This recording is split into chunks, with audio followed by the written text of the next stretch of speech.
Makulit PH, your passion the lover channel. Mag-subscribe ka na! Matapos ang controversial na pagtatapos ng Miss Universe 2025, agad na naging usap-usapan ang isang nakakaantig na eksena backstage. Mismo ang director ng Miss Universe pageant, si Mr. Nawatis Taragrisil, ang lumapit kay Atisa Manalo at mahigpit itong niyakap. Kita sa video ang bigat ng emosyon. Tila may gustong sabihin si Mr. Nawatis, pero hindi niya mabitawan ang mga salita. May halong lungkot, paghanga, at parang may mensaheng hindi pa niya maipahayag sa sandaling yon. Mas lalo pang nagkaroon ng ingay nang mag-post si Mr. Nawatis sa kanyang Instagram account ng isang tila cryptic message.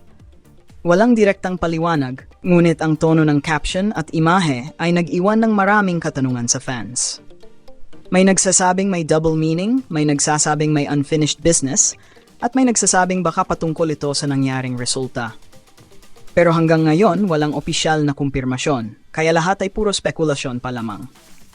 Samantala, trending din ang clip ng isang Miss Universe judge na naspotan during introduction. Habang ipinapakilala si Atisa Manalo, malinaw na narinig ang kanyang wow, habang napapangiti at napapa-lean forward sa mesa. Mula sa initial reaction pa lang, halatang impressed na impressed siya.